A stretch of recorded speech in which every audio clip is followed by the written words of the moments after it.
Aujourd'hui, on va parler de droits de mutation ou taxes de bienvenue.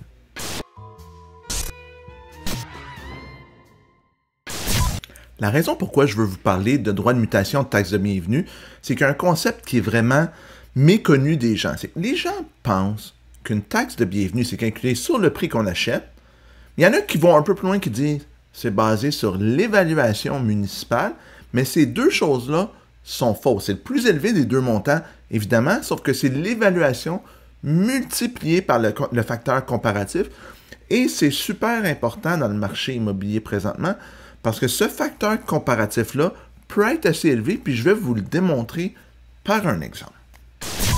Donc, j'ai pris mes notes ici, là, je m'excuse si je ne vous regarde pas, mais j'ai vendu un immeuble en 2024, environ 500 000, on va dire 500 000 $.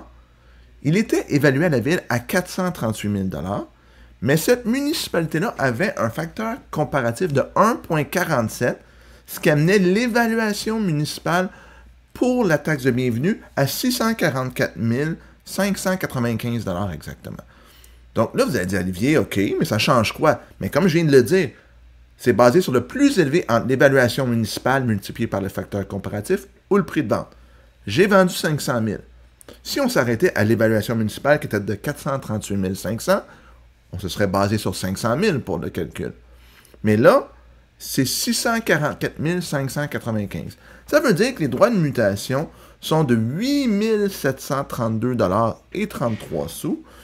Et ils auraient dû être plutôt autour de 5 200, 5 300 si on se serait basé sur le 500 000. Donc, c'est une différence de plus de 3 000 $. Donc, c'est quand même beaucoup d'argent. Puis, si l'acheteur n'a pas été renseigné par son courtier, ben, c'est une mauvaise surprise chez le notaire. 3 000 $, c'est quand même beaucoup d'argent. Si vous me dites que ce n'est pas beaucoup d'argent, faites-moi un virement Interact de 3 000 $, écrivez-moi en commentaire, il est où, là, comment je peux aller chercher mon 3 000 $? Moi, je vais le prendre, je considère que c'est beaucoup d'argent. Donc, là, pourquoi ça existe, un facteur comparatif? Ben, c'est que le rôle d'évaluation est fait pour 3 ans. Disons 2024, 2025, 2026. Puis on s'entend que les valeurs de l'immobilier bougent. Donc, les villes ont un moyen au moins d'ajuster pour le droit de mutation ce prix-là. Donc, c'est ça le facteur comparatif, c'est à ça que ça sert. Donc, c'est super important quand vous achetez une propriété de valider c'est quoi dans votre municipalité. Puis, je vais vous montrer comment on fait en vous partageant ici un petit outil sur le site du gouvernement du Québec. Si vous marquez facteur comparatif, le gouvernement du Québec, vous allez le trouver. Vous pouvez aller dans la boîte, taper la ville. Exemple, ici, j'ai mis Montréal. Voyez-vous, ça dit facteur comparatif 1,1. Ça veut dire qu'en 2024, si vous allez chez le notaire pour une propriété à Montréal, vous devez prendre l'évaluation municipale multipliée par 1,1 pour avoir c'est quoi le montant qui va être utilisé pour le droit de mutation versus le prix de vente. Donc là, si ce montant-là devient plus élevé, vous allez payer là-dessus. Puis regardez, on peut prendre d'autres villes, disons, je vais taper Drummondville, tiens. Quand on regarde, Drummondville, c'est 1,0. Puis pourquoi il y a des différences dans les villes comme ça, Drummondville 1,0, Montréal 1,1? C'est comme j'expliquais que le rôle est sur 3 ans. Bien, la première année, le rôle est au bon prix. Mais la deuxième année, il peut y avoir des écarts.